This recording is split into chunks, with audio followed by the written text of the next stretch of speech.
Alors, bonjour à tous, bonjour à toutes. Mon nom est Suzy Champagne. Je suis la complice des auteurs et bienvenue ce soir au webinaire Les 9 étapes pour mettre au monde son projet de livre. Alors, c'est pour moi un immense privilège de vous avoir avec moi en ce moment. Ah, voilà, là, je vous vois mieux. Donc, c'est pour moi un immense privilège de vous avoir avec moi en ce moment. Aujourd'hui, je vais vraiment vous présenter les 9 étapes pour être capable de mettre au monde votre projet de livre. Mais juste avant, je vais me présenter pour ceux et celles qui ne me connaissent pas. Donc, la séance de ce soir a pour but de vous donner le plus de valeur ajoutée possible. Alors, évidemment, dans un premier temps, je vous souhaite la bienvenue. Pour moi, c'est un immense privilège de vous avoir avec moi. Je vais vous présenter qui est-ce que je suis, à qui s'adresse ce webinaire-là. Je vais vraiment vous parler de la révélation qui, pour moi, fait toute une différence et m'a incité à commencer à écrire au quotidien. Je vais vous présenter les 9 étapes que vous attendez toutes probablement avec impatience pour être capable de tenir votre livre dans vos mains. Je vais vous présenter aussi une offre pour ceux et celles qui veulent aller plus loin. Et à la toute fin du webinaire, je vais fermer l'enregistrement. Et ceux et celles qui sont présentement avec moi par Zoom, je vais tenter de répondre à toutes vos questions. Juste avant de commencer, pour celles qui sont avec nous en présentiel et pour les gens qui vont écouter en rediffusion, vous aurez 24 heures suivant la diffusion qui sera diffusée sur le groupe Les Complices pour participer au concours de prise de notes. Donc, on dit toujours que pour être capable d'écrire, il faut écrire. Alors, ce soir, je vous fais écrire. Si vous partagez, lorsque je vais mettre la vidéo en rediffusion dans le groupe Les Complices, si vous partagez en bas des commentaires des complices la photo d'une page de vos prises de notes, automatiquement, vous allez être éligible au concours et vous allez pouvoir gagner une copie de mon troisième livre, L'écrivain bienveillant, dédicacé, qui va arriver gratuitement chez vous. Si jamais vous l'avez déjà en votre possession, je sais qu'il y a déjà des gens qui se l'est procuré, vous choisirez un autre livre de ma maison d'édition. Ce n'est pas les livres qui manquent chez Escapane, Répit Bonheur, mais celui-là, je suis vraiment très fière de le faire tirer parce que L'écrivain bienveillant, ça l'enseigne vraiment plusieurs trucs que vous allez connaître ce soir, mais d'autres conseils aussi que je donne lorsque je fais des coachings. C'est vraiment un roman, mais c'est vraiment inspiré de mes meilleurs conseils. Donc, c'est pour moi un privilège ce soir de vous permettre de participer au concours. Donc, lorsque je vais mettre la rediffusion sur le groupe Les Complices, tous ceux et celles qui partageront une page de leur note en dessous des commentaires, vous aurez été éligible. Et 24 à 48 heures plus tard, je vais faire le tirage en Facebook Live sur la page Les Complices. Alors ça, c'est pour vous remercier d'être ici en grand nombre ce soir. Avant de vous présenter mes 9 étapes, pour moi, c'est très important de me présenter. Je sais qu'il y en a qui me connaissent déjà. Par contre, il y en a que c'est la première fois que je rentre dans votre vie. Donc, c'est qui Suzy Champagne au quotidien? Suzy Champagne, c'est la sage-femme littéraire. Je suis la complice des auteurs depuis maintenant 2015. Donc, j'ai 6 ans de métier. Et mon but dans la vie de tous les jours, c'est vraiment d'accompagner les futurs auteurs et les auteurs à mettre au monde leur projet de livre avec le moins de contraction possible. Donc, moi, je compare vraiment l'univers du livre à une grossesse. Donc, on vit toutes sortes d'étapes et c'est possible de mettre notre livre au monde en 9 mois. C'est possible de le mettre au monde avant ou après, mais c'est vraiment possible de le mettre au monde en 9 mois. Et on vit toutes sortes de contractions jusqu'à ce qu'on le tienne dans nos mains. Et pour moi, dans ma tête, un lancement de livre, c'est vraiment le baptême pour ceux et celles qui sont catholiques ou peu importe votre religion. Là. Pour moi, c'est vraiment le baptême du bébé. Donc, quand on tient notre livre dans nos mains, qu'on est fier, qu'on le présente au monde entier, on se sent réellement comme lorsqu'on a accouché. C'est différent, mais on vit toutes sortes d'étapes et ça se compare vraiment à une grossesse. Donc, c'est pour ça que je suis la sage-femme littéraire et que moi, j'aide les gens à mettre au monde leur projet de livre. Quelques faits saillants au niveau de ma profession. Je n'ai pas envie de vous énumérer tous mes diplômes. Je suis une éternelle étudiante. Je suis une personne qui aime apprendre. Donc, j'étudie en Henri-Lettres, profil théâtre. Donc, j'ai vraiment une facilité avec la littérature, mais j'ai encore plus une facilité au niveau du théâtre.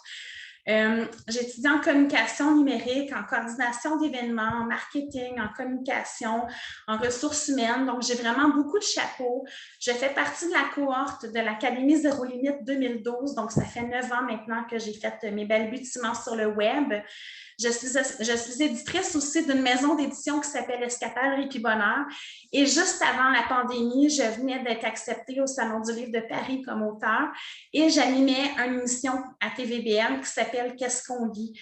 Avec la pandémie, je suis aussi cofondatrice d'une page qui s'appelle La vitrine des auteurs, où on a interviewé durant la pandémie une quarantaine d'auteurs aussi.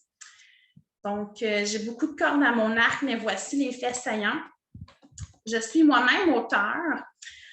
Je suis reconnue par mes pairs. Donc, ça veut dire que j'ai 5 ans de métier. Donc, lorsque notre premier livre est sorti, après 5 ans, on est reconnu par nos pairs. Lorsque notre livre sort avec une maison d'édition traditionnelle.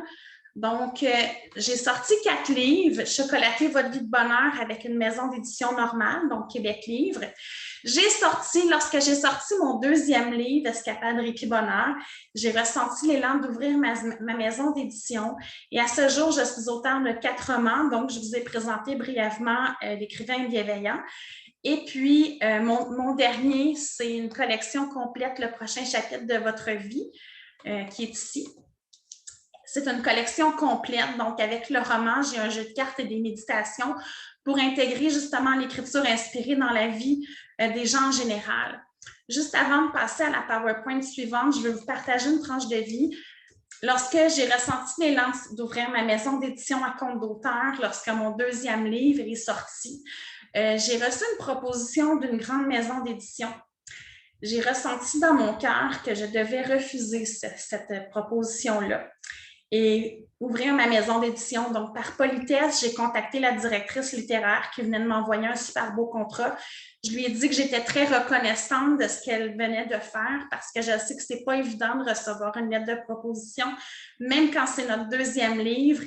Et je lui ai dit gentiment que je décidais d'ouvrir ma propre maison d'édition. Cette personne-là m'a écoutée et elle m'a dit en souriant « Bonne chance, tu fais une grande erreur. » Tu ne seras jamais en librairie, ça ne fonctionnera pas. L'industrie du livre, c'est un domaine de requins. Tu ne réussiras pas. Et au lieu de m'affaisser, de signer le contrat et de mettre de côté mes rêves, j'ai décidé d'aller de l'avant. Et 4 ans plus tard, ça m'a quand même pris 1 an pour accepter ma première auteure. Mais 4 ans plus tard, j'ai sorti près d'une 20aine de livres dans ma maison d'édition. Et tout le monde sait qu'avec la pandémie, on a eu énormément de retard. Donc, je n'ai pas sorti tant de livres que ça en 2020. Donc, j'ai sorti une 20aine de livres au total. Il y en a 3 que c'est les miens, mais les autres, c'est tous des auteurs que j'ai coachés. Donc, je n'ai pas coaché que ces auteurs-là, mais c'est tous des auteurs qui ont décidé d'être avec moi. Et je nommerai pas le nom des personnes, mais j'ai vraiment des gens qui ont été acceptés par cette maison d'édition-là aussi, qui m'ont refusé, que je nommerai pas ce soir, c'est confidentiel, qui ont décidé de travailler avec moi. Donc, je suis très contente parce que quand on croit à nos rêves, des fois, il se passe des belles choses. Donc, sans rentrer dans tous les détails techniques, je pourrais peut-être plus répondre dans la 2e partie à vos questions. Qu'est-ce que c'est une maison d'édition à compte d'auteur? En gros, c'est une maison d'édition qui décide de faire les choses différemment que les grandes maisons d'édition. C'est ce qu'on appelle un modèle hybride. Donc, c'est vraiment la mi-chemin entre les grandes maisons d'édition et l'auto-édition. Donc, c'est vraiment la mi-chemin. L'auteur va être responsable d'une partie des frais de son livre, évidemment. La maison d'édition a des frais aussi, une autre partie.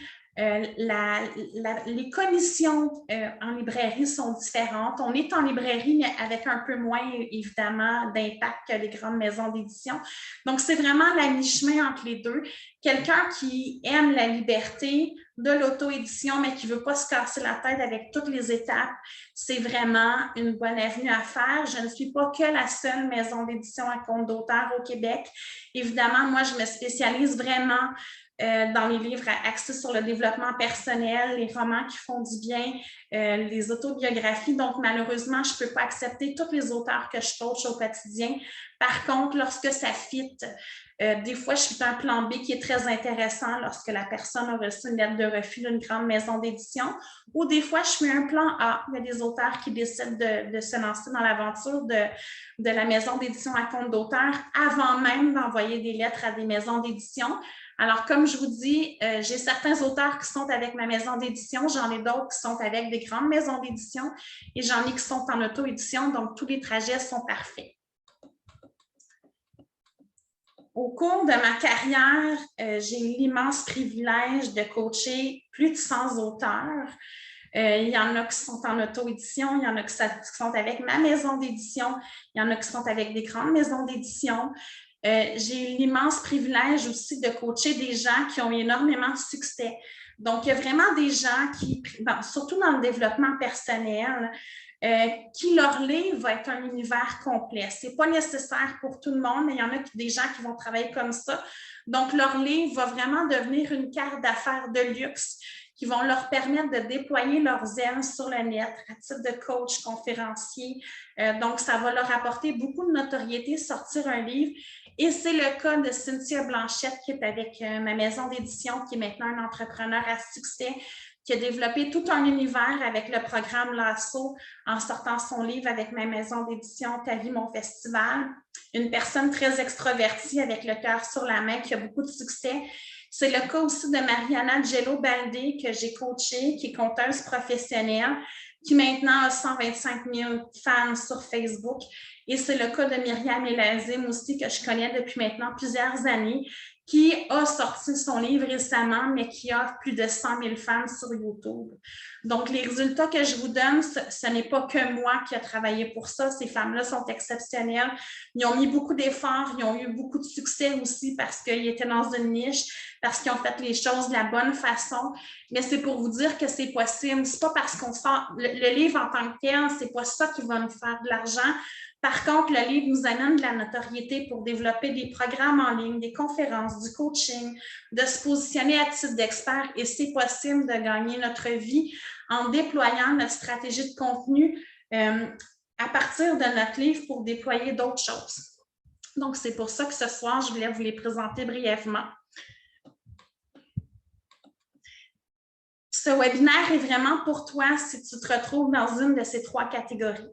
Donc, si tu rêves d'écrire ton livre et que tu ne sais pas par où commencer, ce webinaire va vraiment t'enseigner étape par étape les 9 grandes étapes que moi, j'utilise pour être capable de sortir un livre en 3 à 6 mois. Maintenant, mes livres, je les écris, on passe dans le processus et ça me prend entre 3 et 6 mois pour moi sortir un livre.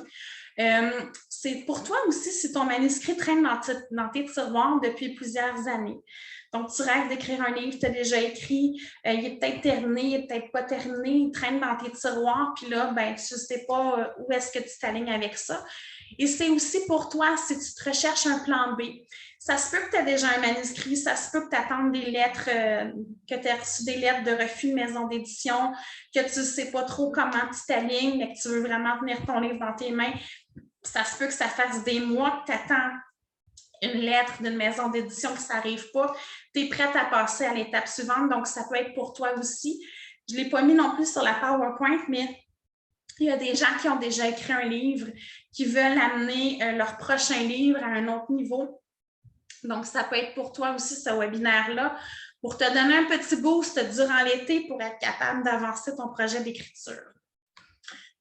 Donc, c'est bien beau vous présenter mon CV, mais pour ceux et celles qui me connaissent, vous savez que je suis une femme de cœur, puis c'est pas le CV qui fait en sorte que je suis une femme comme je suis.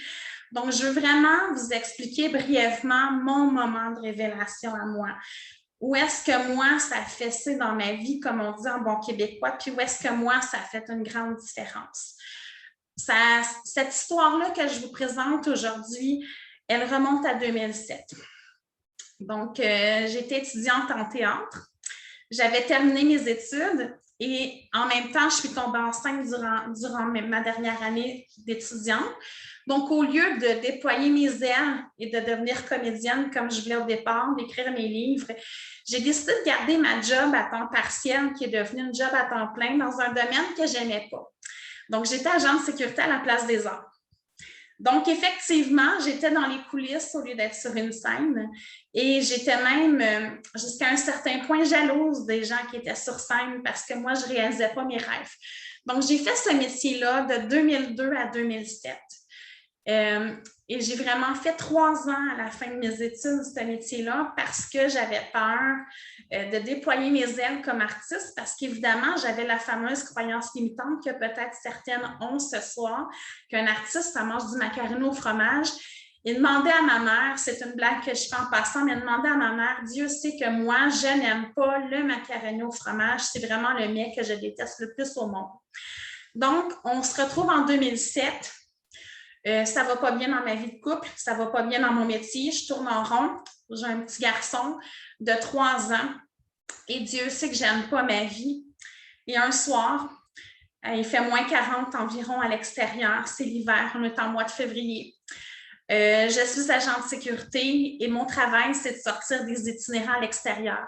Donc, à la Place des Arts, c'est pas beau d'avoir des itinérants là, même si on est dans le centre-ville. Donc, pour bien paraître, mon travail, c'est de sortir les itinérants à l'extérieur.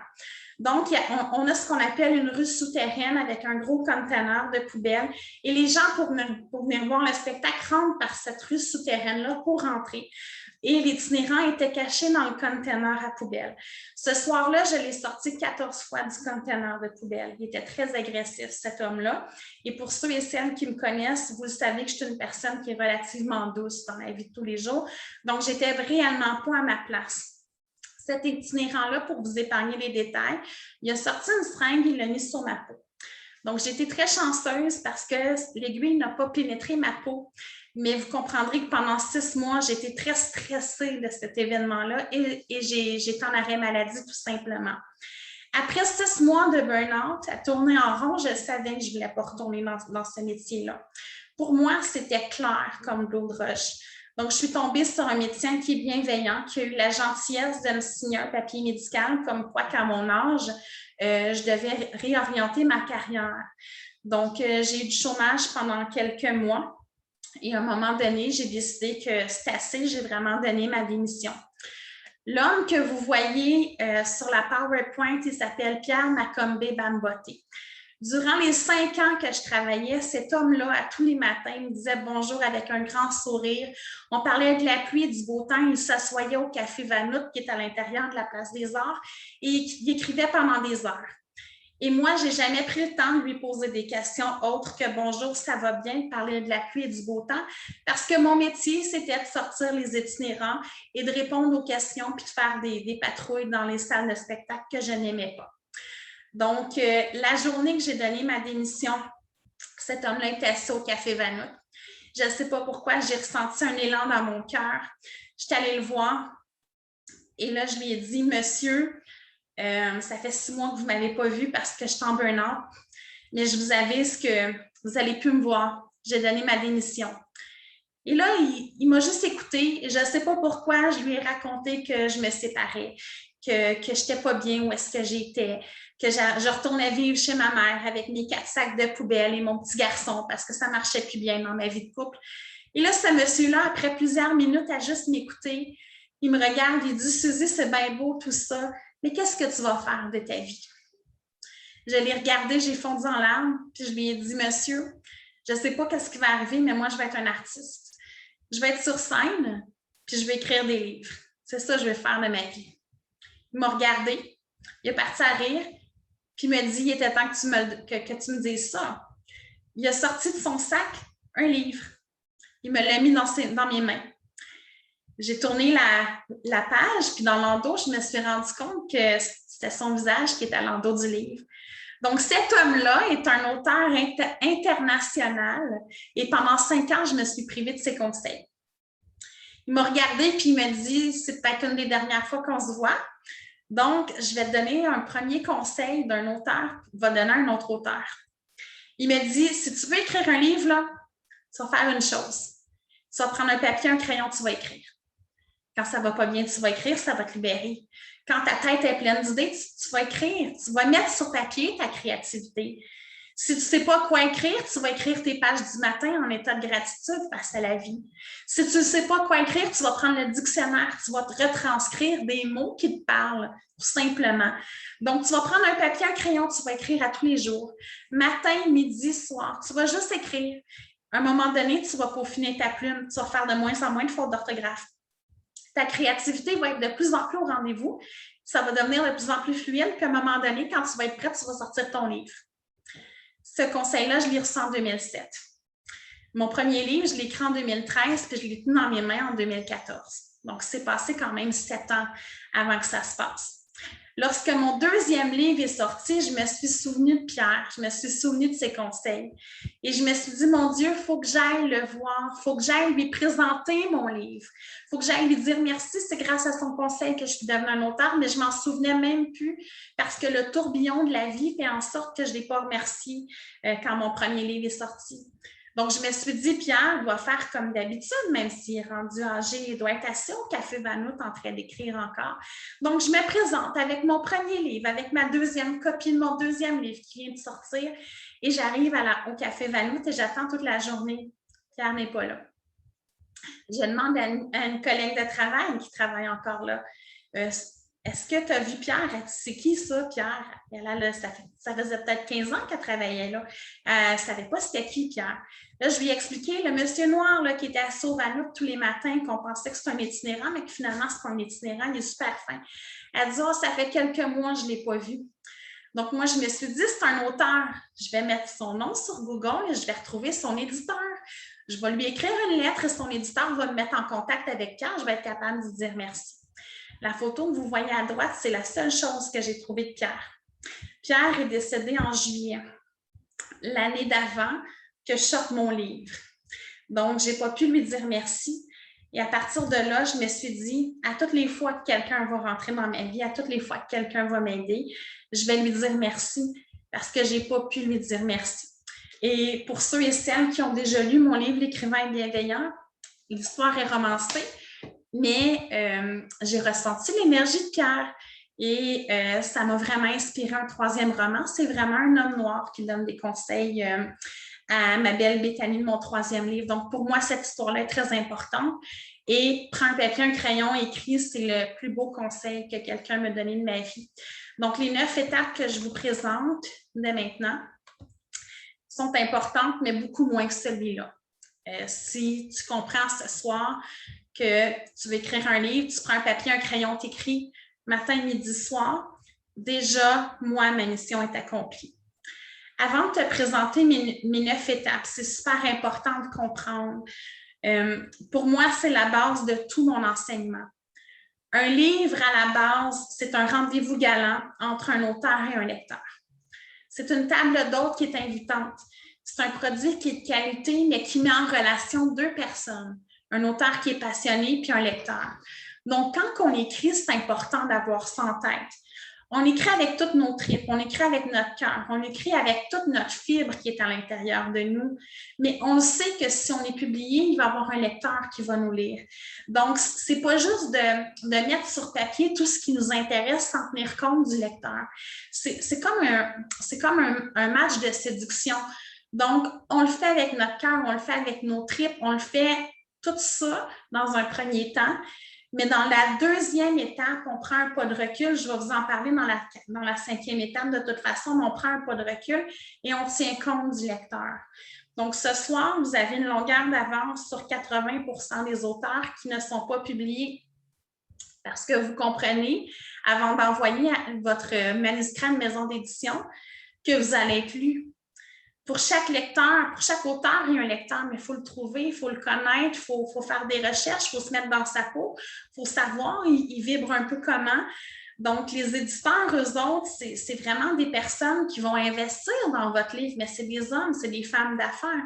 Ils veulent de la rentabilité et eux autres, ils vendent votre livre à un lecteur. Donc, juste en ayant compris ça, ce soir, vous avez une longueur d'avance parce que non seulement vous allez écrire avec votre cœur, je vais en parler un peu plus loin, mais vous allez comprendre aussi que vous écrivez pour un lecteur, que c'est un rendez-vous galant et dans votre style d'écriture, vous allez prendre ça en considération aussi. Donc, pour moi, c'est très important cette partie-là. Alors maintenant, je vais vous présenter mes 9 étapes. La première étape, c'est celle qu'on appelle le rituel d'écriture. Avant d'écrire, avant de coucher son histoire sur papier, c'est fondamental de se déposer dans un rituel d'écriture. Ça peut être d'aller marcher, ça peut être d'avoir un objet fétiche avec vous, ça peut être de mettre toujours le même style de musique, ça peut être de faire la même routine d'ancrage, mais c'est important d'avoir un rituel d'écriture, c'est fondamental. Le rôle du rituel d'écriture, c'est de dire à notre cerveau, « OK, cerveau, c'est le temps d'être focus. C'est le temps d'arrêter de t'éparpiller à droite à gauche, c'est le temps d'écrire. » Le rituel d'écriture, dans mon cas, moi, ça manque tellement que même si je fais face au syndrome de la page blanche comme n'importe quel auteur à certains moments de ma vie, ça manque tellement que c'est fondamental et ça m'évite de faire face au syndrome de la page blanche. Évidemment, le rituel d'écriture, vous allez en tester quelques-uns avant de trouver le vôtre. Ça ne va pas se faire d'une façon automatique, mais à force de faire 1000 fois le même rituel d'écriture, votre cerveau va finir par capter l'information. Il va finir par se calmer, par s'apaiser, par garder le focus, puis être de concentration par rapport au rituel d'écriture. Donc, ce soir, je vais me permettre de vous faire vivre en accéléré parce que mon rituel d'écriture, des fois, peut durer entre 5 et 20 minutes, même des fois 30 minutes. Je vais vous le faire vivre en mode accéléré. C'est un rituel parmi tant d'autres, mais je me permets de vous le présenter, pour que vous puissiez vivre l'expérience, puis que si vous ne savez pas quoi intégrer, vous allez en avoir un en tête. Donc, la première chose qui est importante pour moi lorsque je fais mon rituel d'écriture, c'est de prendre ma main gauche et ma main droite. Donc, je vous invite vraiment à le faire avec moi en live, de les mettre en position prière à la hauteur du cœur. Ça, c'est la première étape. Ensuite, on ferme les yeux. On se concentre juste sur notre respiration, sur ce souffle de vie qui entre et qui sort de nos poumons, qui gonfle notre ventre et notre poitrine. Doucement, on frotte les mains. On imagine une flamme à l'intérieur de nous, jusqu'à nos mains. On bouge les mains pour lâcher le stress.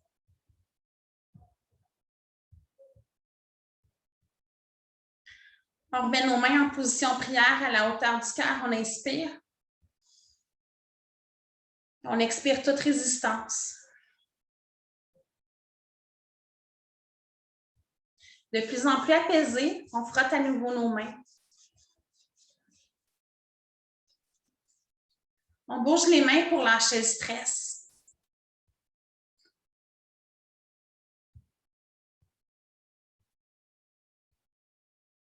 On met nos mains à la hauteur du cœur en position prière. On inspire notre créativité. Et on expire toute résistance. Doucement, notre visage est détendu, on sourit. On frotte les mains à nouveau. On lâche le stress en les bougeant.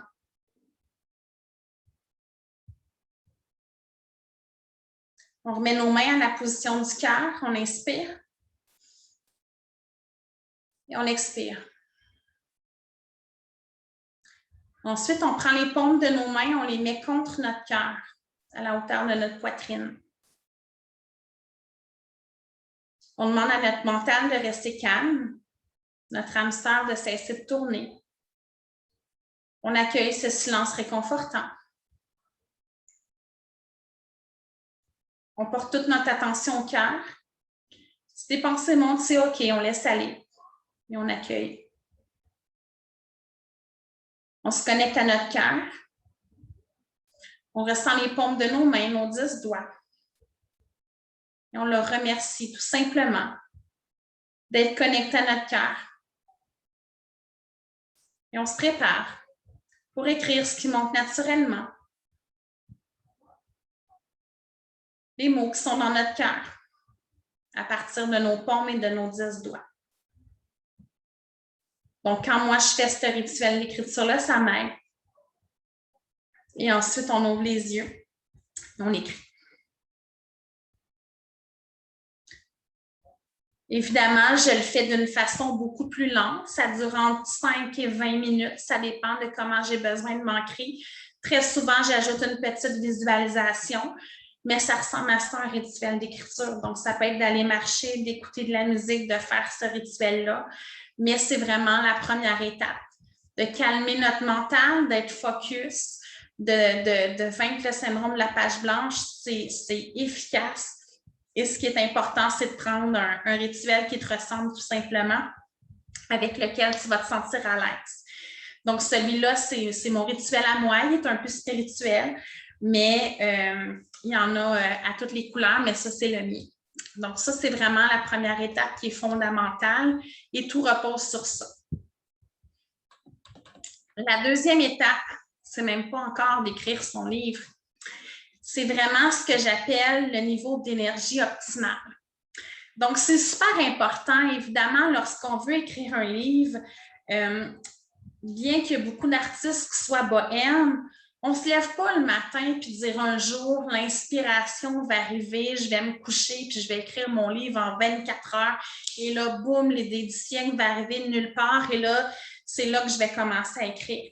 Généralement, on va mettre du temps à notre agenda pour écrire. C'est comme n'importe quoi. Hein? Si on veut monter le mont Everest, on ne va pas se lever du matin, un matin, puis dire « OK, je monte le mont Everest, je m'en vais acheter mon stock, je m'achète mon billet d'avion, puis bang, je suis de l'autre côté. » Ça va demander un entraînement, ça va demander une certaine cadence. Évidemment, le problème avec la créativité, c'est que ce n'est pas parce qu'on a décidé que le lundi matin, on va décider d'écrire que c'est le lundi matin à 9 h que ça va se passer. Ça se peut que ce soit le dimanche soir à 2 h du matin.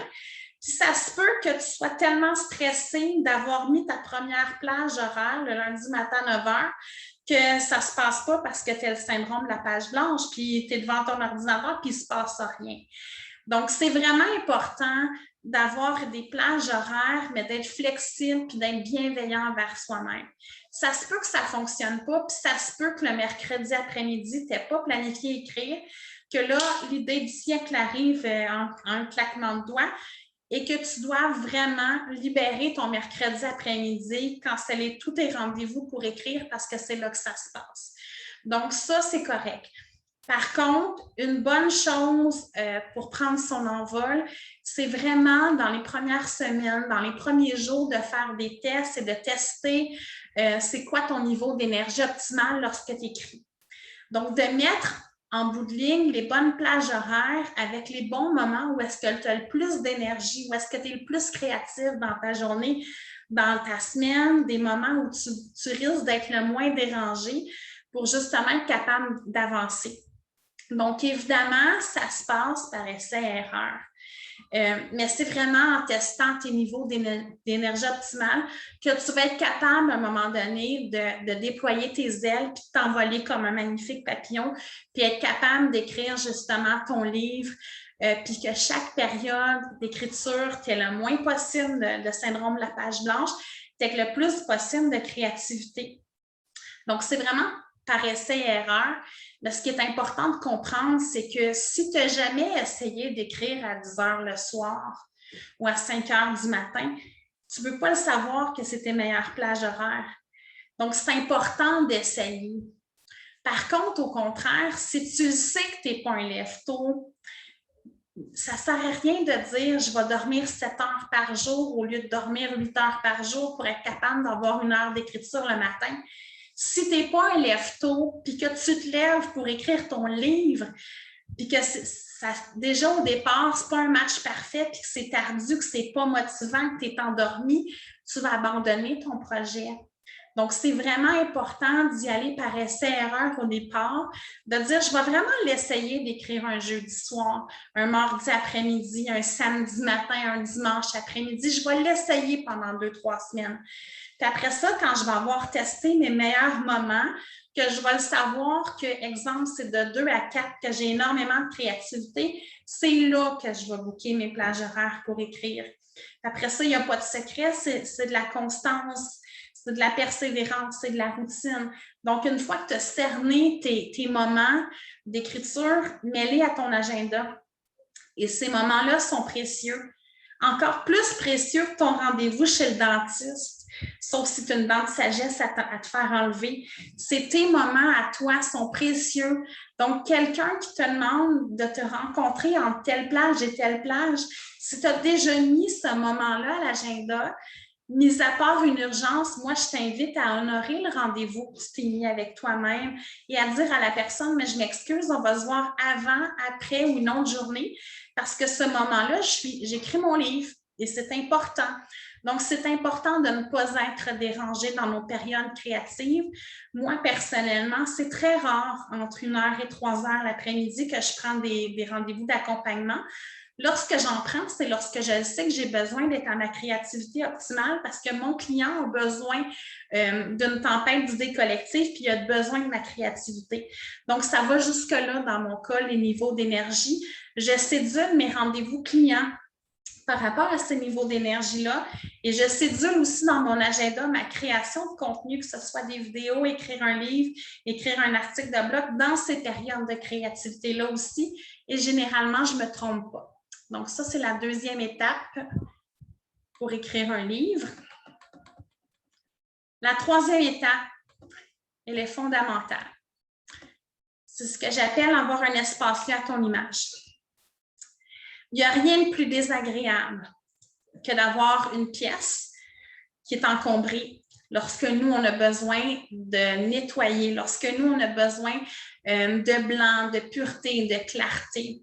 Donc, c'est important d'aménager un espace-lieu dans ton domicile. Ça peut être une demi-pièce, ça peut être un coin de salon, ça peut être un coin de ta chambre, ça peut être un bureau en entier, mais c'est important d'avoir un espace-lieu à ton image qui te ressemble. Plus tu vas être confortable dans ton espace-lieu, moins tu vas avoir le syndrome de la page blanche, plus tu vas être capable d'écrire au quotidien. Donc, ça, c'est super important. Si tu es une personne qui a besoin de blanc dans ta vie, qui a besoin de pureté, qui a besoin d'épurer, c'est parfait d'avoir des murs blancs autour. Par contre, si tu es une personne qui a besoin de plantes, de décoration, de quelque chose qui est plus coloré, qui est plus à ta personnalité, ça ne sert à rien de t'encabaner entre 4 murs blancs, ça ne fonctionnera pas. Donc, prends le temps de désencombrer ton espace de travail. Prends le temps de le mettre à ton image et moi, je te le garantis, ça va faire toute la différence dans ton processus d'écriture. C'est vraiment puissant de mettre un espace-lieu à son image. Évidemment, avec le confinement, on était très souvent à la maison. Maintenant, on est en train de se déconfiner. Donc, un truc que je te donne, c'est d'avoir un espace-lieu à la maison à ton image, mais d'avoir ce que j'appelle 3 lieux backup. Quand tu n'as plus de créativité chez toi, que ta plante t'énerve, que tu veux tout bouger puis que ça ne fonctionne pas, va travailler dans un café, va travailler dans un parc, il y a des sites web où est-ce qu'on est capable de trouver des centres de coworking, donc des centres où est-ce qu'on peut payer 15, 20, 30 $ pour une journée, aller travailler à l'intérieur de ça. C'est toujours intéressant d'avoir 3 espaces-lieux qui n'est pas notre espace-lieu principal pour être capable de changer le mal de place, être capable de trouver une nouvelle énergie. Moi, dans mon cas, j'ai des cafés que j'aime, j'ai des parcs où est-ce que j'aime aller écrire l'été, au cœur de la forêt. J'ai longtemps aimé écrire dans le métro de Montréal. Pour moi, ça stimule ma créativité. Quand je vois une centaine de personnes devant moi, j'ai 100 histoires différentes qui est capable de se débloquer. Puis à un moment donné, je suis en train d'écrire, OK, ma grand-mère, elle ressemble à telle personne. Donc là, juste de voir une madame qui marche comme ça dans un métro, ça va m'inspirer énormément. Et lorsque on n'était pas capable de se déconfiner, que tout était fermé, moi, j'avais vraiment une copine qui me prêtait une pièce de sa maison. Donc, on faisait attention, je rentrais par la porte du bas de chaleur, je la côtoyais pas pantoute, mais j'avais une pièce de sa maison qu'elle me prêtait de temps en temps et ça a fait du bien. Et je me suis louée même quelques chambres d'hôtel. Donc, ça vaut la peine même si ce n'est pas toujours possible, de faire ce qu'on voudrait, de partir en voyage, de se louer un grand chalet, ça vaut la peine d'avoir des espaces-lieux qui sont différents. Lorsque je parle de l'espace-lieu aussi, c'est super important de comprendre que l'ambiance va stimuler énormément. Donc, lorsque moi, je fais des ateliers d'écriture avec des gens, d'ailleurs, il y a quelques personnes qui participent à mes ateliers d'écriture qui sont là ce soir, je propose une musique d'ambiance. Donc, c'est intéressant d'aller sur YouTube, d'écrire, exemple, musique pour écrire, musique pour étudier, le bruit de la mer, de la musique plus entraînante. Donc, mets une ambiance qui va te plonger dans ton roman, qui va te plonger dans ton livre, qui va t'amener de la paix d'esprit, du focus, et ça va être hyper positif pour toi. Dans cette troisième étape-là aussi, le dernier point sur lequel je veux m'attarder, qui est fondamental, c'est vraiment de comprendre que dans notre espace-lieu, on fait tout le nécessaire pour ne pas être dérangé. Donc, moi, lorsque je travaille sur mon ordinateur portable, en moins que je sois sur Zoom avec d'autres personnes qui écrivent, je ferme mon Wi-Fi. Super important.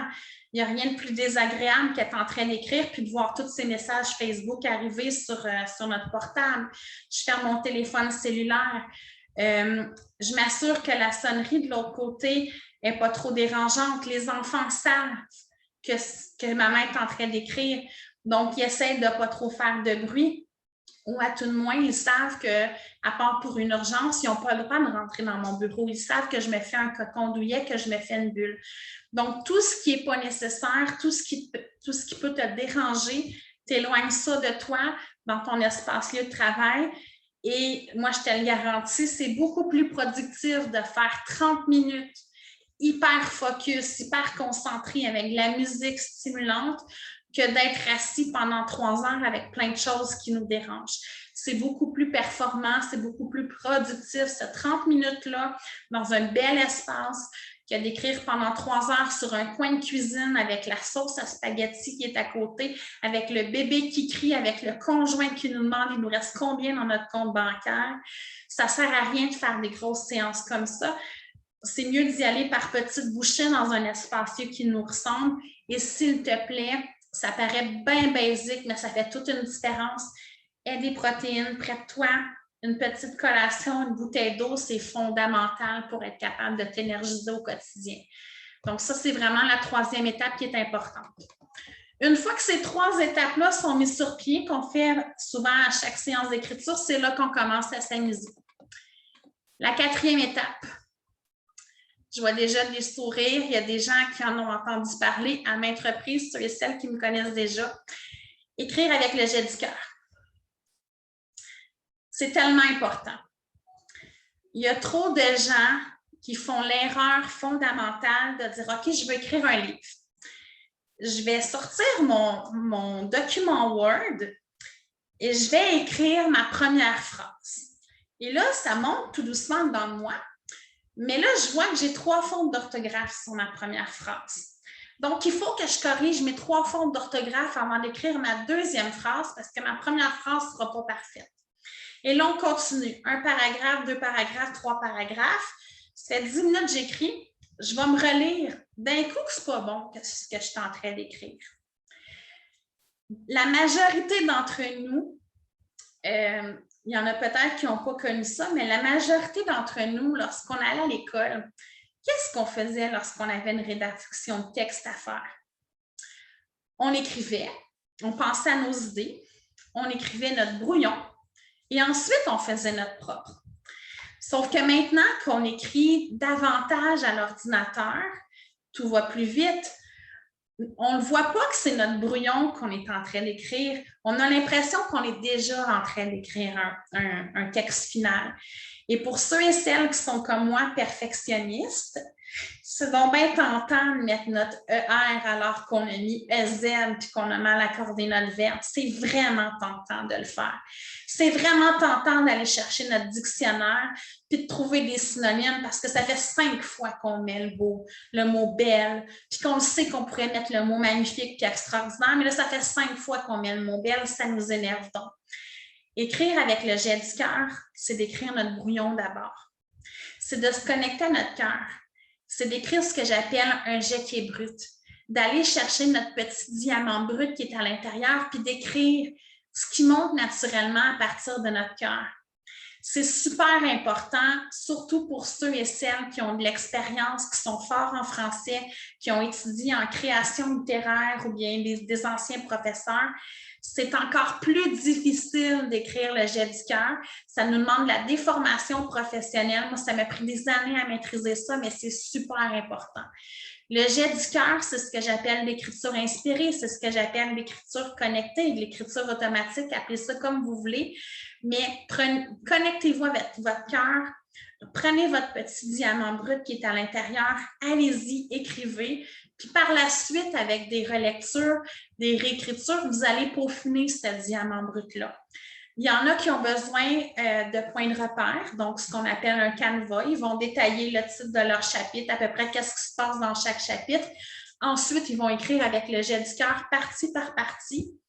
Il y en a d'autres que c'est le néant, qui vont penser à leur personnage, qui vont partir un chapitre avec le jet du cœur et ils vont vivre l'histoire au fur et à mesure, puis ça va se positionner au fur et à mesure. Puis il y en a d'autres qui vont écrire avec le jet du cœur plusieurs petites parties avec le même personnage. À un moment donné, là, ça va être un casse-tête qui ont de la misère à assembler. Ils vont dire, il me semble que tout est là, mais maintenant, je ne sais pas comment le mettre dans l'ordre. Puis tout doucement, en retravaillant leur fil conducteur, ça va se placer. Donc, il n'y a pas une méthode qui est mieux que l'autre de travailler. Moi, j'aime bien travailler avec un canevas, mais d'écrire avec une certaine souplesse, une certaine spontanéité. Mais on est tous différents. Par contre, ce qui est important de comprendre, c'est que quand on se connecte à notre cœur, qu'on laisse monter les mots qui montent naturellement, qu'on ne se concentre pas sur notre orthographe tout de suite, qu'on ne revient pas sur nos paragraphes parce qu'on sait qu'on a mis un EZ au lieu d'un ER, on le corrigera après. Des fois, il y a vraiment des belles surprises. On fait comme « Oh my God, j'écris ça, c'est profond, c'est puissant, c'est senti. » Donc, c'est ça. Et la dernière chose sur laquelle je vais m'attarder avec le jet du cœur, c'est vraiment ce qui est marqué à gauche en dessous de l'étape numéro 4. Le jet du cœur, là, on écrit comme si c'était la première fois qu'on écrivait notre vie, mais en sachant que c'est peut-être la dernière parce qu'on ne sait pas de quoi demain est fait. Donc, écrire avec le jet du cœur, c'est juste de laisser pousser ce qui monte naturellement. On écrit avec notre enfant intérieur, avec nos yeux d'enfant, comme si c'était la première fois. On se laisse surprendre par ce qui monte naturellement, mais en sachant avec toute la passion que c'est peut-être la dernière fois de notre vie qu'on écrit. Parce que demain, on peut tomber malade, il peut nous arriver n'importe quoi, puis on n'aura peut-être plus la faculté d'écrire. Donc, quand on écrit avec cette passion-là, en sachant que c'est peut-être la dernière, mais avec nos yeux, notre curiosité, comme si c'était la première, ça fait toute la différence. Et très souvent, ça nous apporte un texte qui est pas mal plus magnifique que ce qu'on s'attendait au départ. Donc, ça, c'est vraiment fondamental. Le premier jet de ton manuscrit devrait être un jet écrit en jet du cœur. La 5e étape. C'est une étape qui est difficile, j'en conviens. Pour ceux et celles qui ont déjà eu du feedback de bêta-lecteurs, ou il y a peut-être même des gens que j'ai déjà lu leur manuscrit, on le sait que l'étape de la relecture, on le sait que l'étape suivante, qui est la réécriture, c'est des étapes qui ne sont pas évidentes. Donc, l'étape numéro 5 et l'étape numéro 6 se font comme en simultané, mais évidemment, je les ai divisées en 2 étapes pour les besoins de la cause du PowerPoint. Donc, une fois qu'on a écrit en jet du cœur notre manuscrit, on va le relire. La relecture se fait en 2 étapes. La première étape, c'est vraiment d'aller travailler ce que j'appelle le fond, donc le fil conducteur, la structure de l'histoire, nos personnages, nos péripéties, sont dans le développement personnel, ce qu'on a besoin de nos tranches de vie, nos enseignements qu'on a pour notre lecteur, donc tout ce qui appartient à l'histoire en tant que telle, au fond, au contenu. Donc ça, c'est vraiment la première étape de notre relecture. Dans une deuxième relecture, très souvent, on le fait en 2 étapes. On peut le faire en 1 étape, mais c'est plus ardu. Mais dans une deuxième étape de relecture, c'est là qu'on va se poser la question. Est-ce que j'ai fait des fautes d'orthographe? Est-ce que je devrais trouver des synonymes au mot « belle » qui finalement est 2000 fois dans la même page? Est-ce que certaines phrases que je pourrais améliorer, enrichir, reformuler la syntaxe? Donc, ça, c'est dans un deuxième temps de relecture. Encore une fois, notre cerveau, c'est impossible de se concentrer sur l'histoire, puis de se concentrer sur nos mots au pluriel, puis notre vocabulaire en même temps. Il y a des gens qui sont capables de le faire, mais ça demande une finesse incroyable. Même moi, je ne suis pas capable de travailler comme ça. Je préfère relire mon manuscrit 2 fois et de mettre quelques heures de plus, de me concentrer sur les 2 parties d'une façon simultanée. C'est beaucoup plus facile que de le faire ensemble. Donc, dans un premier temps, je me lis, je vais travailler certaines parties, donc je vais annoter mon manuscrit. Moi, je préfère l'imprimer en version papier. Il y en a qui sont capables de se relire en version numérique. Donc, sur l'ordinateur, moi, je préfère avoir ma version papier dans mes mains, donc de l'imprimer à l'imprimante. Je m'annote des choses, je me souligne des choses. Après ça, je retravaille mon fil conducteur au niveau de la réécriture. Dans un deuxième temps, je me relis. Moi, je suis une personne qui aime bien me relire à voix haute. Et c'est là que je suis capable de voir en me lisant en voix haute ou en mettant avec Word la narration vocale. C'est une formule qui existe. Donc, en me relisant en voix haute, là, je me rends compte que je mets le mot belle à toutes les phrases ou que finalement, exemple, dans mon 4e roman, Mamie d'amour, c'était bien cute, mais à un moment donné, j'en avais 10 par paragraphe, ça ne marchait pas. Donc là, je vais aller retravailler mes phrases. Et par la suite, moi, je vais embaucher un professionnel pour corriger mes petites coquilles de français ou bien mettre antidote. Donc, c'est vraiment la 5e, la 6e étape. Comme je vous dis, ça se fait vraiment en 2 temps. Pour faciliter la relecture, je vous présente en rafale des petits points. Évidemment, je pourrais en parler pendant des heures, mais ce qui est super important, c'est de ne pas se mettre dans les bottines de l'auteur cette fois-ci. On prend un pas de recul, on prend une distanciation face à notre manuscrit. On se met dans la peau de notre lecteur lorsqu'on lit.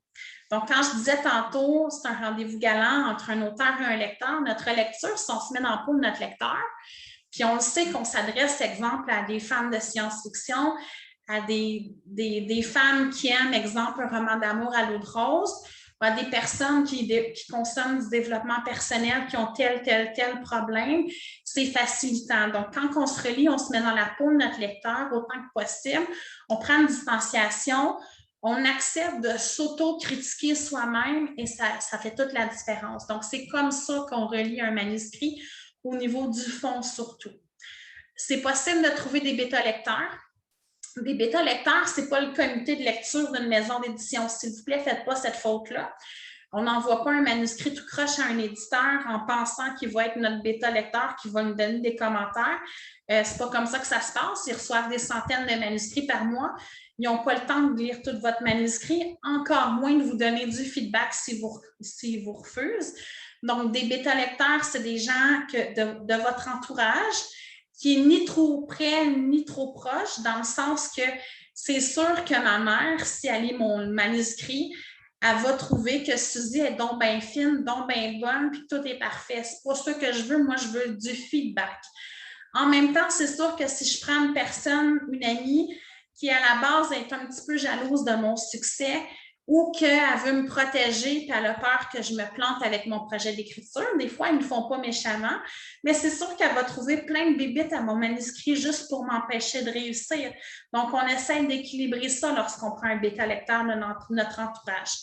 Évidemment, ça se peut qu'on soit en contact avec des auteurs, ça se peut qu'on ait rencontré quelqu'un dans un salon du livre, un auteur, qu'on puisse avoir du feedback et tant mieux si cet auteur-là est prêt à nous donner du feedback constructif ou on peut engager des professionnels comme moi qui font justement des bêta-lecteurs professionnels qui donnent du feedback dans le manuscrit.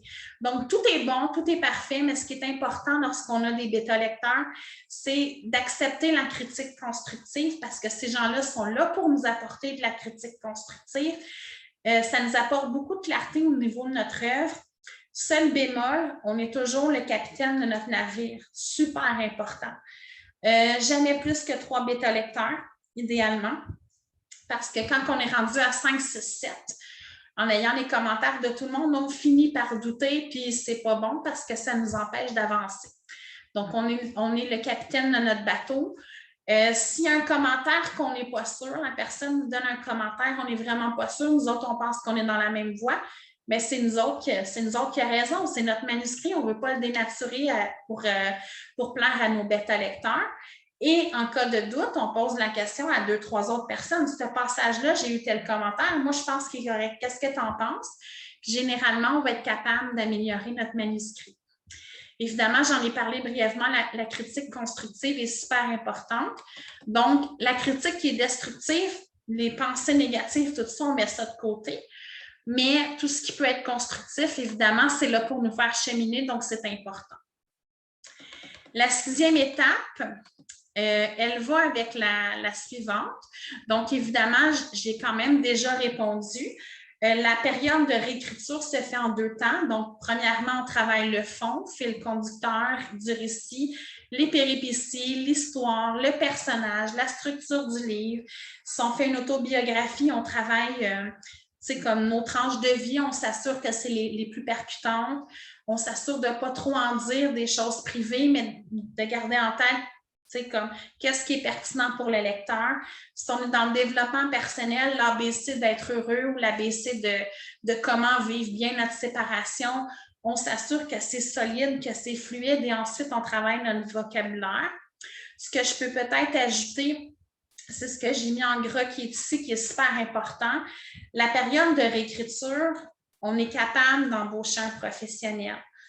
On est capable de déléguer, on est capable de travailler avec des logiciels de correction de texte comme Antidote, comme le petit Robert. Donc, c'est une partie qu'on fait nous-mêmes, mais qu'on peut déléguer aussi. Donc, ce que je suis en train de te dire, c'est que ce n'est pas parce que tu n'es pas bon en français que tu n'es pas capable de t'entourer d'une personne qui est bon en français qui va t'aider à améliorer ton texte. Donc, évidemment, il n'y a pas personne qui va pouvoir écrire ton histoire à ta place. On peut te donner des idées, on peut tout faire ça avec toi, mais ton histoire est dans ta tête, il faut que tu l'amènes à ton cœur, il faut que tu le jettes sur papier. Une fois qu'il est sur papier, tu es capable de t'entourer d'une équipe, de déléguer. Et c'est une partie qu'on peut faire seul, mais qu'on peut faire en équipe aussi. C'est moins ardu de le faire en équipe personnellement. Même moi qui ai de l'expérience, j'embauche toujours quelqu'un pour me relire, pour restructurer mes phrases, parce que j'ai trop le nez collé dedans, puis des fois, je ne les vois plus, mes fautes d'orthographe. Donc ça, c'est pour la 6e étape qui est fondamentale. Et encore une fois, ça demande un lâcher-prise incroyable. C'est une étape qui est difficile. Il y en a qui vont se décourager, mais c'est une étape qui est essentielle parce que notre objectif, que ce soit le professionnel, ton bêta-lecteur ou toi-même, c'est d'amener ton manuscrit à un autre niveau. Quand tu le relis une première fois, quand tu le réécris, tu l'amènes à un autre niveau. On ne change pas tout, mais on améliore. Et ensuite, on l'amène à un autre niveau, puis on l'amène à un autre niveau. Puis à un moment donné, il faut lâcher prise. Il ne sera jamais parfait, ton bébé. Mais quand on est rendu à 40 semaines, on accouche. Donc, c'est comme ça que ça se passe aussi dans l'industrie du livre. Donc, à un moment donné, il ne sera pas parfait, mais c'est le temps de l'envoyer à un éditeur. Ou c'est le temps d'embaucher des professionnels pour envisager l'auto-édition. Ou c'est le temps de le mettre, j'en ai pas parlé, puis j'en parlerai pas en long et en large, mais c'est le temps de le mettre pendant quelques semaines au congélateur, ton manuscrit. Je pense que c'est Stephen King qui dit ça, que justement, quand on a trop le nez de coller dedans, on lâche prise, on le met un peu comme notre carte de crédit dans le congélateur quand on va être sûr de réfléchir avant de faire une dépense. Donc, on lâche prise quelques semaines. Lui, il dit 3 mois. Moi, je suis une personne qui est impatiente dans la vie, donc 3 mois, je trouve que c'est un peu long. Mais tu sais, on lâche prise, on le met de côté, puis quand on le réouvre, on le regarde avec des yeux tout neufs. Mais une fois que ça c'est fait, là, on lâche prise. Moi, là, je te le garantis, quand je relis mes livres qui sont imprimés, que je décide de remettre le nez dedans, je dis, mon Dieu, je n'ai pas écrit ça. J'aurais pu faire mieux, j'aurais pu faire ci, ça, mais à un moment donné, il faut lâcher prise. Donc, ça m'amène à te présenter la 7e étape, qui est fondamentale. C'est bien beau avoir un manuscrit dans notre ordinateur, d'avoir notre première copie à côté de nous, qu'on a fait imprimer avec notre imprimante ou chez Bureau en gros. Si on veut être lu, ça prend une démarche d'édition. Donc, ça nous prend un processus qui va nous amener à avoir nos premières copies dans nos mains. Donc, évidemment, il y a plusieurs avenues qui est possible. Il y a l'auto-édition, Quand je dis auto-édition, on peut travailler en auto-édition avec Amazon. On peut travailler en auto-édition avec des imprimeurs traditionnels. On peut travailler en auto-édition avec ce qu'on appelle une version numérique, donc un e-pub de notre livre qui ne sera jamais en version papier. Tout est parfait. Ça existe.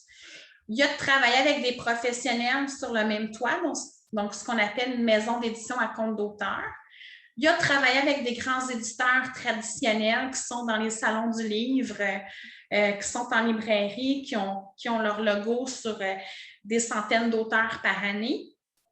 Tout est parfait, mais on doit trouver un éditeur ou s'auto-éditer. Donc, on doit trouver en bout de ligne cette étape-là. Ce que ça veut dire, c'est qu'on doit trouver un processus qui va nous amener d'un livre dans notre ordinateur en manuscrit qui n'est pas parfait à une version papier ou à une version numérique qui va être vendable ou qui va être présentable, du moins, aux clients qu'on veut présenter.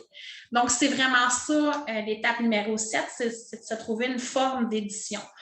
Pour ceux et celles qui veulent chercher un éditeur, sachez que les éditeurs reçoivent des centaines de manuscrits par mois. Moi, je suis une petite maison d'édition, je reçois une quinzaine de manuscrits par mois. Il y en a 10 qui, en 15 minutes, vont tomber dans la pile des noms avec une lettre de refus. Il y en a 5 qui sont dans la ligne des peut-être. Ces 5-là, je les rencontre en appel découverte. Les gens me parlent de leur histoire, je feuillette en diagonale leur manuscrit et ensuite, je prends une décision si je veux aller plus loin et si je veux cette personne-là au sein de ma maison d'édition. Donc, dans mon cas, c'est vraiment comme ça que ça se passe. Dans les grandes maisons d'édition, ils ont un comité de lecture. Donc, c'est faux de croire que les gens vont lire les 100 manuscrits par mois dans le comité de lecture avant de faire un choix. Très souvent, c'est des bénévoles ou des gens qui sont payés. Donc, ce qu'ils vont faire, généralement, ils vont lire l'introduction, les premières pages, les dernières pages. Ils vont regarder le titre, le résumé du livre. Ils vont feuilleter tout ça en diagonale, puis après ça, ils vont dire, je le mets dans la pile du non ou des peut-être. Si on atterrit dans la pile des peut-être, là, ils vont lire en entier, puis ensuite, ils vont nous envoyer une réponse. Donc, c'est très frustrant pour un auteur professionnel ou un jeune auteur d'attendre entre 3 et 6 mois pour avoir une réponse. Par contre, c'est vraiment la moyenne. Et avec la pandémie, de ce que j'ai cru comprendre, on est rendu plus dans un délai de 9 mois, 1 an.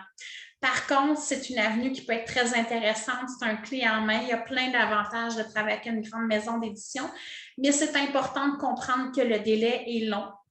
Au niveau des désavantages de travailler avec une maison d'édition traditionnelle, c'est qu'on a moins de liberté aussi. Et on fait 10 % en librairie. Donc, il y en a pour qui c'est parfait, mais il y en a pour qui, lorsqu'on est conférencier, qu'on veut être coach, qu'on sait qu'on a besoin de livres l'hiver prochain, des fois, l'auto-édition est intéressant aussi. Donc, je vous ai parlé du comité de lecture.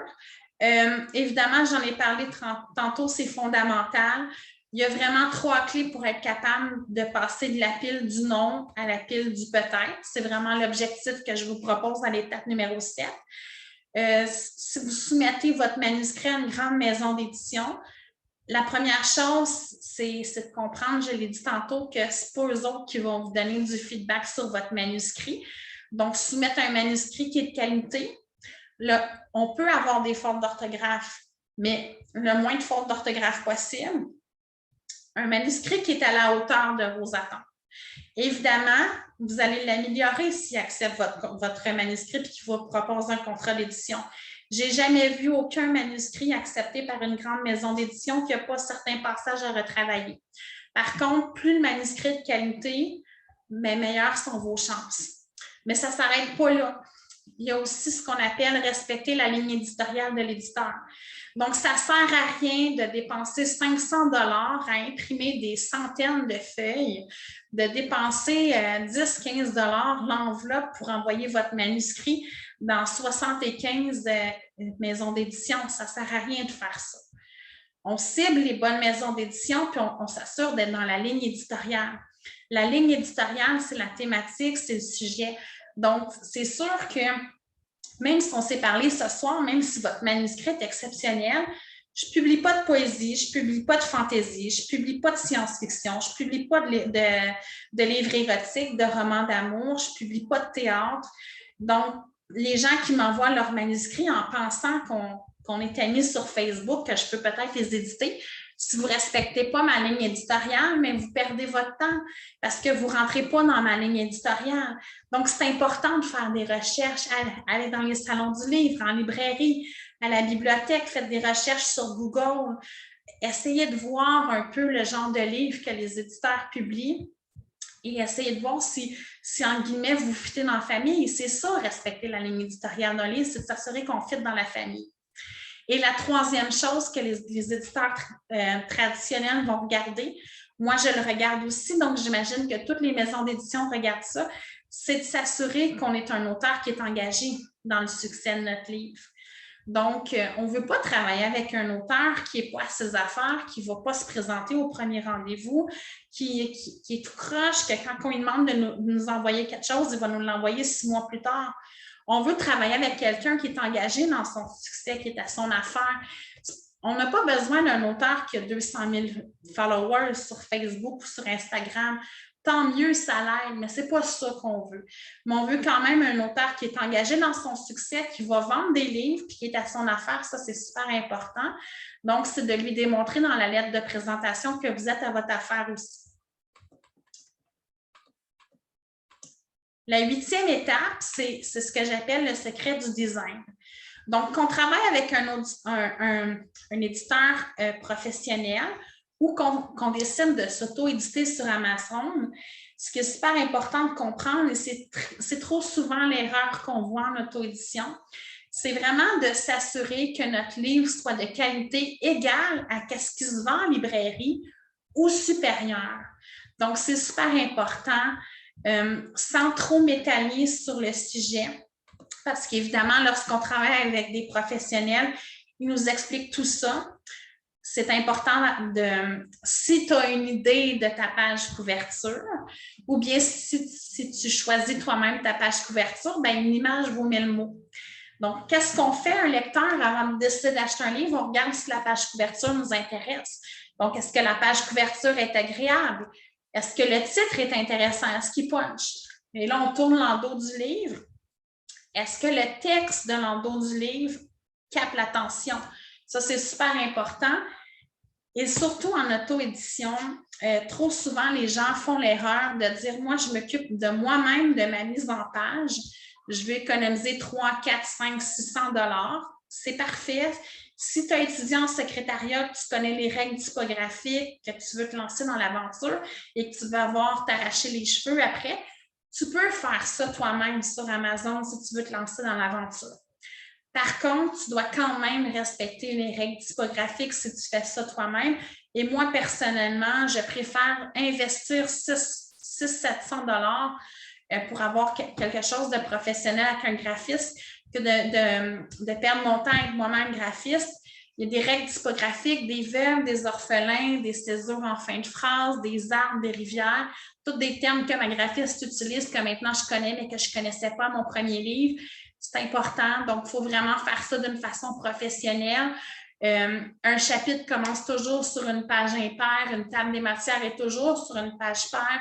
Donc, il y a plein de subtilités qui vont faire en sorte que c'est important de travailler avec des professionnels. Donc, même en auto-édition, si on est avec une maison d'édition, c'est sûr que c'est des professionnels, mais si on est en auto-édition, super important.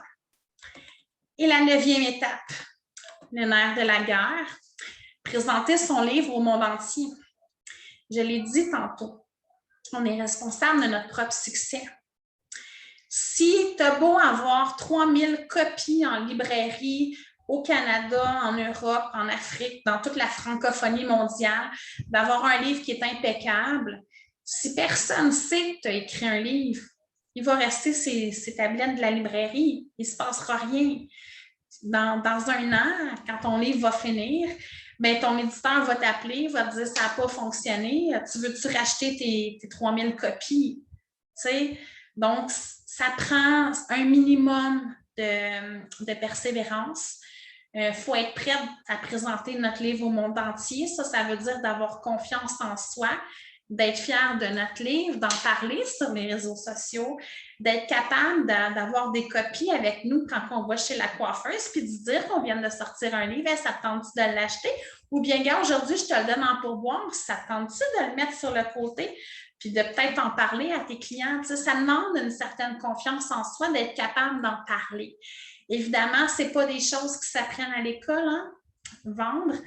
De connaître, quand on connaît notre lecteur, on est plus capable de l'approcher. Mais la bonne nouvelle, c'est qu'en 2021, avec les réseaux sociaux, c'est de plus en plus facile de vendre des livres. Il n'y a pas de recette miracle. Au Québec, on n'est pas auteur pour faire de l'argent. Très souvent, c'est un rêve qu'on a comme on veut faire le tour du monde ou on veut se payer une croisière.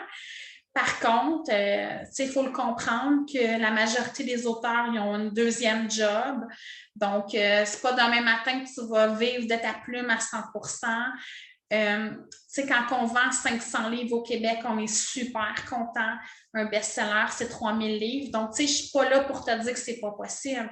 On est tous à la recherche. On rêve tous d'avoir un best-seller un jour. Puis moi, je sais que dans ma maison d'édition, je vais en avoir au moins un. D'ici 2022-2023, ça s'en vient. On veut tout ça. Mais il n'y a pas de recette miracle. Puis qu'on soit en librairie ou qu'on ne soit pas en librairie, c'est l'auteur qui est responsable de son succès. Donc, réseaux sociaux, affiches dans le journal, une belle tournée médiatique si c'est possible, d'en parler à notre entourage. Tout ça, c'est des efforts au quotidien. Sortir un livre, c'est bâtir une petite entreprise, mais ça se fait. Et le problème qu'on a, nous, les auteurs et les artistes, c'est que quand on a notre livre dans nos mains, bien là, ça ne nous tente pas de le vendre. T'sais, il est fait, on est déjà rendu à l'autre qu'on veut écrire. Mais on a une étape de promotion qui est importante. Puis dans le domaine du livre, la première année est la plus importante. Il n'y a pas de recette magique. Moi, je peux vous aider. Je fais beaucoup de coaching de marketing. C'est une de mes forces. Par contre, la règle, c'est un livre à la fois. C'est un livre à la fois. Donc, moi, j'ai commencé quand je fais des appels découvertes à dire, ben, tu sais, j'écris l'écrivain bienveillant, ça te tente de l'avoir, je peux te l'acheminer par la poste. Puis, je fais tirer un livre, la semaine suivante, je fais tirer un livre sur Facebook, puis j'en ai 2, 3 qui ont marqué des petits commentaires. Je dis, ben, oui, si vous n'avez pas gagné, ben, je peux vous en envoyer par la poste. Puis, à un moment donné, ben, je vendais 2, 3 livres par mois. Puis, à un moment donné, c'est une dizaine. Puis là, je suis rendue que je vends peut-être une trentaine de livres de ma maison d'édition par mois. Fait que c'est vraiment un livre à la fois, une stratégie à la fois, un pause à la fois. C'est comme ça que ça fonctionne. Je sais que votre temps est précieux. Il me reste 2 PowerPoints avant de répondre à vos questions. Je vous remercie déjà de m'avoir écouté pendant 50 minutes alors que j'étais censée vous en parler pendant 40 minutes. Mais pour moi, c'est super important. Donc, je vais terminer les PowerPoints. Donc, en conclusion, c'est possible de tenir ton livre dans tes mains. Même si tu as l'impression de partir de zéro, même si tu as le syndrome de la page blanche, même si tu as le syndrome de l'imposteur, même si tu n'as pas de contact dans l'industrie du livre, même si tu n'es pas bon en français, même si tu ne sais pas par où commencer, même si tu ne sais pas comment structurer tes idées et synthétiser tes textes. C'est possible de la tenir dans tes mains, ton livre, si tu as 2 choses. Les étoiles dans les yeux, la flamme à l'intérieur de toi, puis de la motivation, puis de la persévérance, puis de la routine. C'est ça que ça prend. Tout le restant, ça va s'aligner. On est capable de travailler avec des professionnels pour être capable de réussir. Donc, voilà. Juste avant de répondre à vos questions, je ne veux pas m'attarder sur ça. Si vous avez des questions, je vais y répondre. Sinon, vous pouvez me contacter en privé, peut-être pas ce soir, mais dans les prochains jours. Donc, j'ai une belle promotion jusqu'au 21 juillet. Pour ceux et celles qui veulent aller plus loin, c'est une formation que je vais vendre en septembre à 777 $. Jusqu'au 21 juillet, elle est à 397 $. Je l'offre vraiment pour les gens qui veulent profiter de l'été pour mettre au monde leur projet de livre. C'est une formation qui s'appelle Édito Extra. D'ailleurs, il y a des étudiants qui sont là ce soir, qui sont déjà dans le programme Édito Extra. C'est 40 semaines de vidéos. Donc, environ, moi, je suis une personne qui aime jaser, là, vous vous en êtes rendu compte. Donc, c'est environ entre 20 et 45 minutes la vidéo par semaine. C'est en 5 modules. Ça l'explique vraiment de A à Z comment tenir votre livre dans vos mains. Autant c'est quoi le mindset d'un auteur, autant c'est qui notre lecteur, autant c'est comment est-ce qu'on écrit, c'est quoi le processus de relecture, écriture, comment est-ce qu'on fabrique notre livre, comment est-ce qu'on fait pour se vendre. Donc, c'est vraiment 5 modules qui sont complets. Ça vient avec 40 activations de méditation. Donc, je vous active avec la thématique de la semaine. Donc, tu sais, pour ancrer vraiment la thématique de la semaine à l'aide d'une méditation, puis à l'aide de l'écriture méditative aussi avec un cahier du participant. Vous avez dans les bonus une vingtaine d'experts que j'ai reçus en entrevue. Vous avez 4 rencontres de groupe, une à tous les 3 mois pour vous aider à vous débloquer, puis une rencontre personnalisée avec moi d'une durée d'1 heure dans ce forfait-là. Donc, je ne veux pas rentrer dans tous les détails. Moi, je ne suis pas ici pour faire de la vente à pression. Ceux qui me connaissent, je ne suis vraiment pas comme ça. Si ça vous intéresse, je vais mettre le lien dans la section chat, puis faites-moi le penser pour pas que je l'oublie. Vous pouvez aller au www.suzychampagne.com/programme édito extra offre irrésistible. De toute façon, si vous allez sur suzychampagne.com, l'onglet édito extra, vous allez vraiment découvrir tout ce que ça comporte. Et dans les prochains jours, je pourrai vous répondre d'une façon individualisée si vous avez des questions. Donc, cette offre-là n'est pas pour tout le monde, évidemment. Elle est pour toi si tu rêves d'écrire un livre, mais que tu ne sais pas par où commencer. Donc, si tu es une personne qui est éparpillée, qui a besoin de structure. C'est un manuscrit qui traîne dans tes tiroirs depuis trop longtemps, que tu manques de motivation, que là, tu es prête à le sortir. Tu as été refusé par une maison d'édition, tu sais que tu as besoin de retravailler ton manuscrit, tu sais que tu veux peut-être aller vers l'auto-édition, ou bien si tu es déjà un auteur et que tu as juste besoin d'un boost pour avancer ton prochain livre parce que ton premier livre a été une catastrophe parce que tu as tout fait tout seul et que tu as trouvé ça vraiment difficile. Dans ce programme-là, j'ai déjà des personnes, j'ai à peu près 6 ou 7 personnes qui tiennent leur livre dans leurs mains. Je l'ai sorti en juillet l'année dernière. Donc, qui tiennent déjà leur livre dans leurs mains ou qui sont en processus de le tenir. Donc, j'ai environ le tiers des gens qui sont en processus de. Puis, il y en a qui sont dans la formation, qui l'ont acheté l'année dernière, qui n'ont pas commencé encore, qui ont juste bénéficié d'une promotion qui est similaire à celle que je vous propose ce soir. Alors, je vais arrêter le partage d'écran. Je vais arrêter la rediffusion et je réponds aux questions de ceux et celles qui sont sur Zoom. Alors, merci mille fois d'avoir été avec moi. Gratitude, je l'accueille dans mon cœur. Donc, je vais fermer le partage d'écran. Enregistrement.